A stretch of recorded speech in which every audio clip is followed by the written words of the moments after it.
Assalamualaikum warahmatullahi wabarakatuh. Apa kabar untuk seluruh pemirsa video saya dari Sabang sampai Merauke? Semoga selalu diberi keberkahan, rahmat, dimudahkan segala urusannya. Dimudahkan rizkinya, diberi kesehatan oleh Allah Subhanahu wa Ta'ala, serta diberi hidayah oleh Allah Subhanahu wa Ta'ala untuk orang-orang yang belum mendapatkannya. Kembali dalam video kali ini, saya akan membaca kitab yang ditulis oleh penulis Ba'alawi. Kitab ini adalah kitab Syarhul Ainiyah.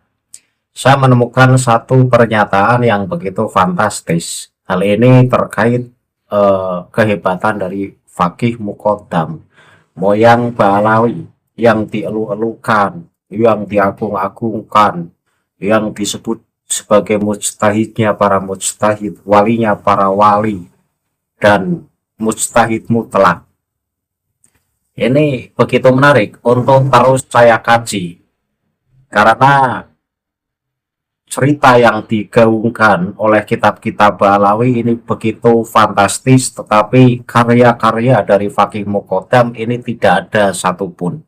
Ini yang menjadikan eh, saya curiga apakah Fakih Muqaddam itu sosok nyata atau sosok fiktif. Di samping saya akan membahas terkait kehebatan Fakih Muqaddam pun, saya akan menyinggung terkait keramat dari Syekh Abdul Qadir Al-Jilani yang juga tertulis dalam kitab Syarhul Ainiyah. Nampaknya ditulis dengan cara berlebihan dan diagung-agungkan. Ini perlu saya kritisi karena saya percaya bahwa Syekh Abdul Qadir Al-Jilani ini wali kutub, tetapi keramat yang ditulis dalam kitab Syarhul Ainiyah ini tidak sehebat yang tertulis di sini. Namun sebelum masuk pada pembahasan, untuk seluruh penonton dari manapun semua yang belum subscribe channel saya bisa tekan tombol subscribe, kemudian like, serta share video ini ke teman-teman semua, agar yang belum tahu menjadi tahu. Yakinlah bahwa munculnya channel ini semata-mata untuk memberi edukasi kepada seluruh umat muslim di Indonesia agar tidak terjerat oleh doktrin-doktrin sesat yang dilancarkan oleh klan atau golongan yang mengklaim dirinya sebagai keturunan Rasulullah dengan mengatasnamakan agama. Tanpa berlama-lama, saya langsung masuk pada pokok pembahasan. Kitab yang akan saya baca adalah kitab Syarhul Ainiyah, halaman 107 hingga halaman 108. Kemudian nanti beralih ke halaman 101 yang memuat kisah dari Syekh Abdul Qadir Al-Jilani. Saya tampilkan teksnya di layar sehingga penonton bisa ikut menyimak pada saat membaca, dan ketika pembacaan ada yang salah ya mohon diluruskan dan diluruskan di kolom komentar. Bismillahirrahmanirrahim. Qala al-Khawsul Fardul Jami'us Syaihu Abdurrahman Saqaf Maro'aitu au masami'tu aqwa min kalamil faqihi Muhammad ibni Ali ila ayakuna kalamal anbiya'i alaihimussalamu wa ma nufdilu alaihi ahadan minal awliya'i ila ayakuna minas sahabati au man waroda bifadlihi nasun sahihun nabawiyun misla uwais wa khairihi. Artinya apa? Artinya bahwa Al-Ghaus Al-Fard Al-Jami Syekh Abdurrahman As-Saqaf ini berkata, aku belum pernah melihat atau mendengar sesuatu yang lebih kuat dari sabda ahli hukum Muhammad bin Ali atau Fakih Muqaddam, kecuali sabda para nabi Shallallahu Alaihi Wasallam, kecuali sabda para nabi. Dan kami tidak lebih mengutamakan seorang pun dari para wali atas beliau, kecuali para sahabat atau mereka yang keutamaannya disebutkan dalam nas-nas sahih, seperti halnya Uwais Al-Qarni dan juga lainnya. Jadi apa yang disampaikan dalam kitab Syarhul Ainiyah halaman 107-108,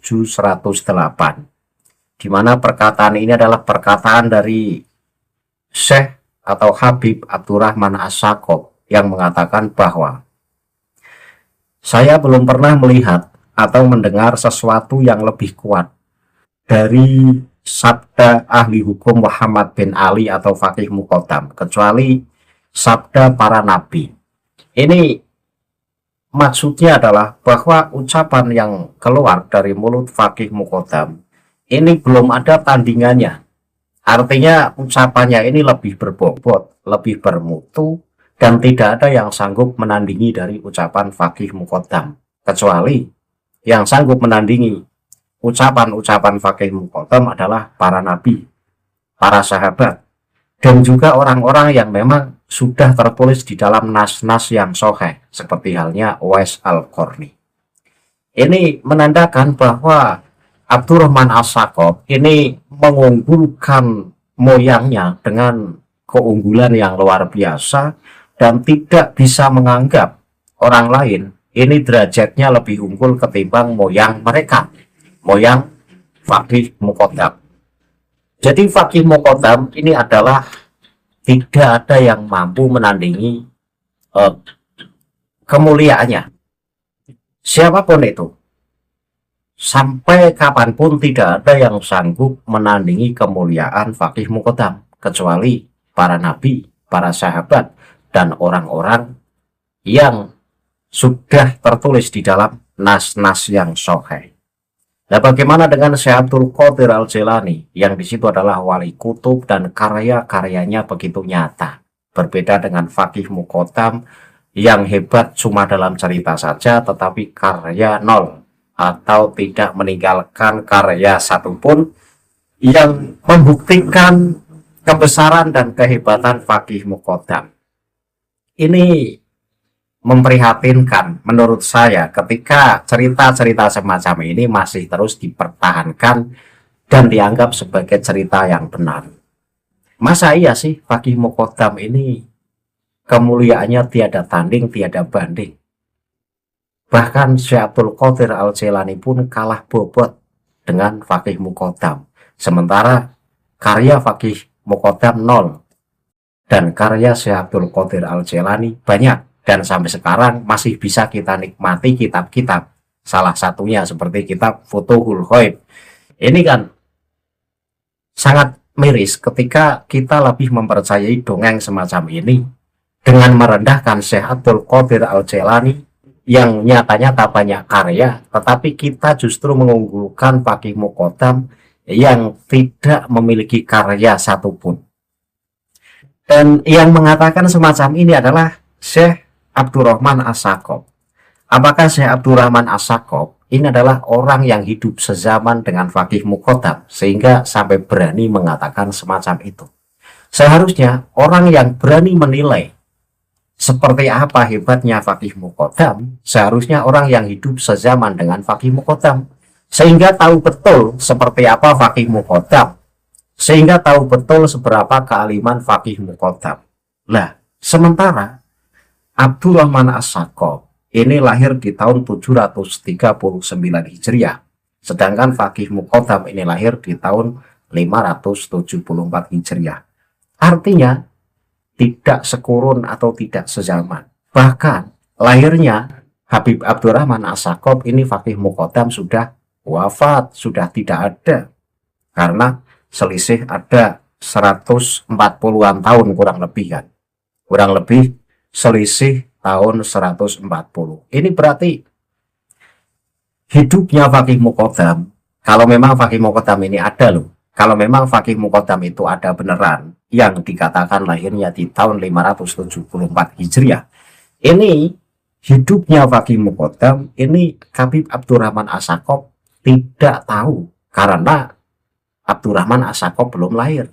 Bahkan sampai meninggalnya Fakih Muqaddam pun Abdurrahman As-Sakaf juga belum lahir. Artinya Abdurrahman As-Sakaf ini tidak tahu betul seperti apa Fakih Muqaddam. Lah ketika perkataan Abdurrahman As-Sakaf yang mengatakan bahwa saya mengatakan bahwa tidak ada satupun manusia yang kemuliaannya melebihi kemuliaan Fakih Muqaddam selain para nabi, kemudian para sahabat, dan orang-orang yang memang sudah tertulis dalam nas-nas yang sahih. Ini tahu dari mana Abdurrahman As-Sakaf, sementara tidak sezaman dengan Fakih Muqaddam. Ini yang perlu dicermati. Jadi jangan-jangan cerita-cerita yang ada dalam kitab Ba'alawi ini cerita ngasal aja. Yang penting glorifikasi. Yang penting mengunggulkan orang-orang mereka agar kitab itu dibaca, kemudian akan dinilai bahwa Khabib-Khabib Ba'alawi itu adalah orang-orang yang benar-benar luar biasa. Jadi yang mengatakan semacam ini karena Abdurrahman As-Sakaf yang tidak hidup sezaman dengan Faqih Muqaddam, yang tidak tahu seperti apa Faqih Muqaddam. Karena Faqih Muqaddam tidak meninggalkan karya.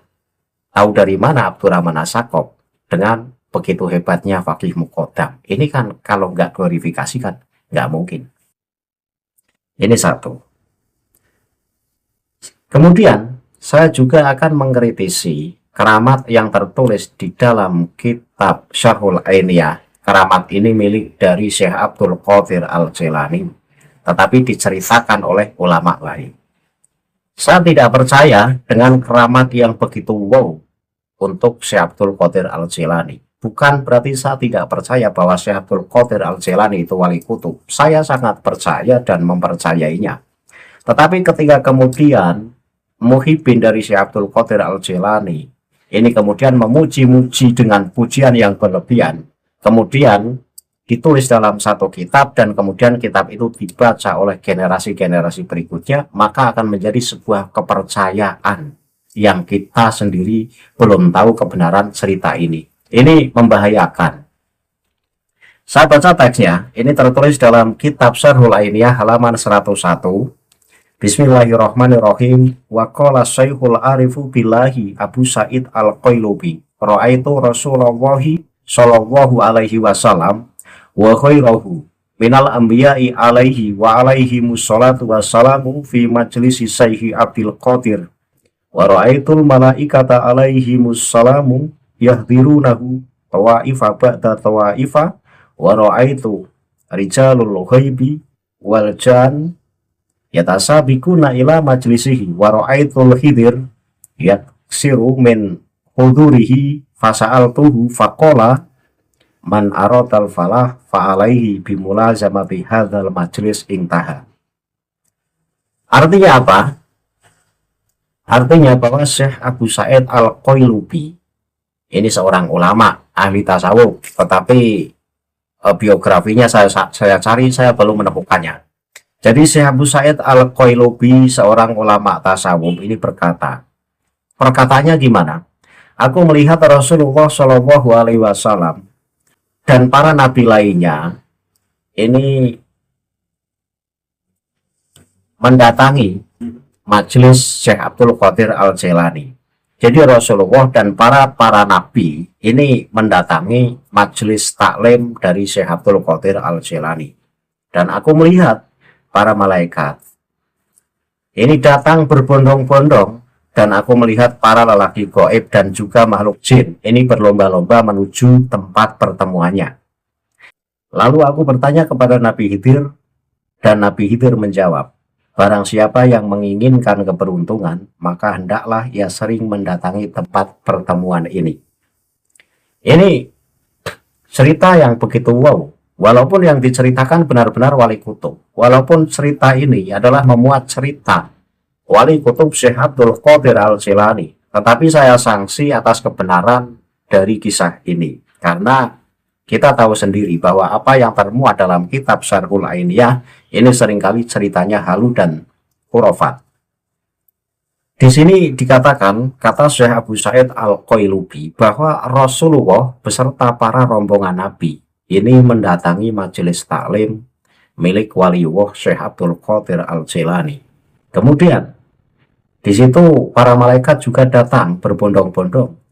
Kemudian terlihat juga para lelaki dari alam gaib, dan juga terlihat para jin ini datang berlomba-lomba untuk ikut ke majelis dari Syekh Abdul Qadir Al-Jilani.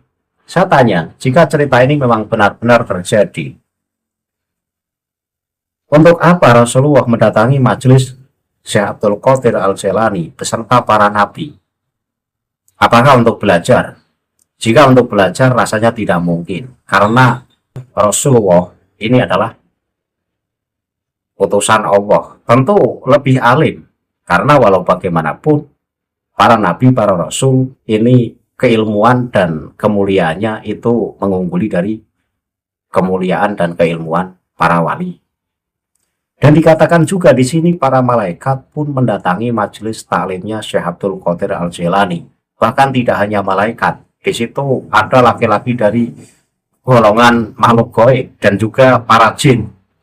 Ini berlomba-lomba mendatangi majelis taklimnya Syekh Abdul Qadir Al-Jailani. Ini menurut saya kisah-kisah semacam ini berbau khurafat. Kenapa? Ya karena sekelas para nabi, sekelas Nabi Muhammad, kemudian para malaikat ini berbondong-bondong mendatangi majelis taklim Syekh Abdul Qadir Al-Jailani, ini dalam rangka untuk apa? Bahkan Nabi Khidir pun seringkali datang ke majelis taklim Syekh Abdul Qadir Al-Jailani. Ini perlu diteliti kisah semacam ini. Bukan berarti Syekh Abdul Qadir Al-Jailani suka membuat cerita-cerita semacam ini.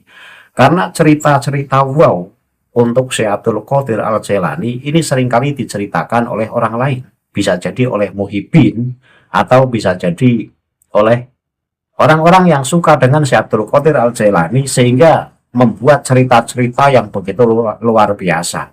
Nah ini kita itu perlu meneliti seteliti-telitinya. Jangan sampai kita justru terjebak dengan cerita-cerita yang semacam ini. Walaupun yang diceritakan adalah tokoh yang bernama Syekh Abdul Qadir Al-Jailani.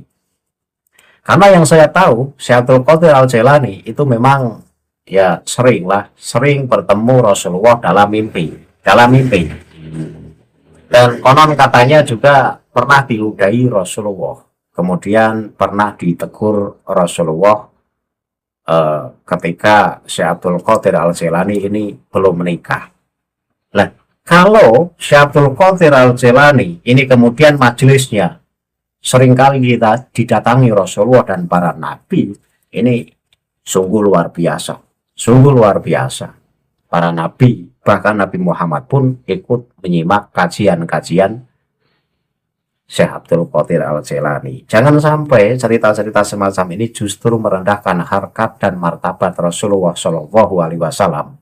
Karena walau bagaimanapun Rasulullah itu mulia-mulianya manusia, bahkan mulia-mulianya para nabi.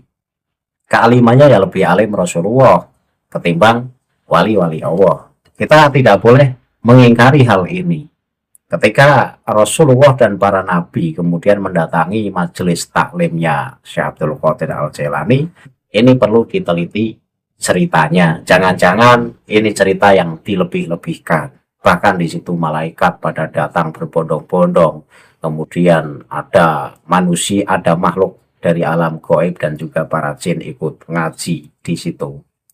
Ini perlu diteliti ceritanya. Bukan saya tidak percaya dengan cerita semacam ini. Tetapi ketika cerita semacam ini kemudian dibalut dengan kebohongan, dikemas dengan begitu wow, maka layak untuk kita teliti dan layak untuk kita kritisi. Lebih-lebih cerita ini dimuat dalam kitab Syarhul Ainiyah yang suka mengglorifikasi dengan cerita-cerita bohongnya. Jadi saya semakin sangsi dengan kebenaran cerita ini.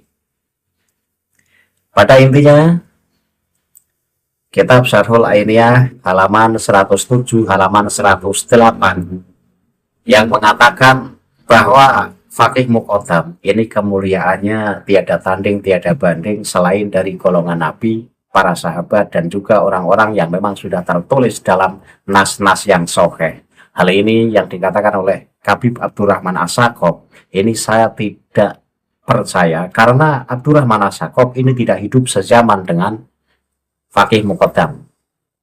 Tahu dari mana Abdurrahman As-Sakop sampai berani mengatakan semacam itu.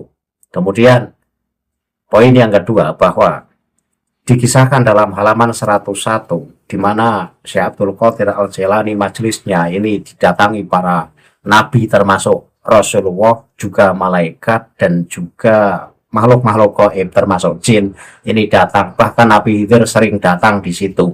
Ini cerita yang berlebihan, cerita yang berlebihan. Bukan berarti saya tidak percaya keramat mukjizat itu saya percaya. Berkali-kali saya mengatakan saya percaya dengan mukjizat dan keramat. Orang paham saya Ahlussunnah wal Jamaah, dan ngaji saya juga di pondok pesantren yang sangat Ahlussunnah wal Jamaah. Tetapi apa salahnya ketika kita kemudian berani mengkritisi cerita-cerita yang fantastis dan terkesan merendahkan derajat Rasulullah Shallallahu Alaihi Wasallam. Akhirul kalam, billahi taufiq wal hidayah. Wassalamualaikum warahmatullahi wabarakatuh. Salam waras untuk seluruh muslim di Indonesia.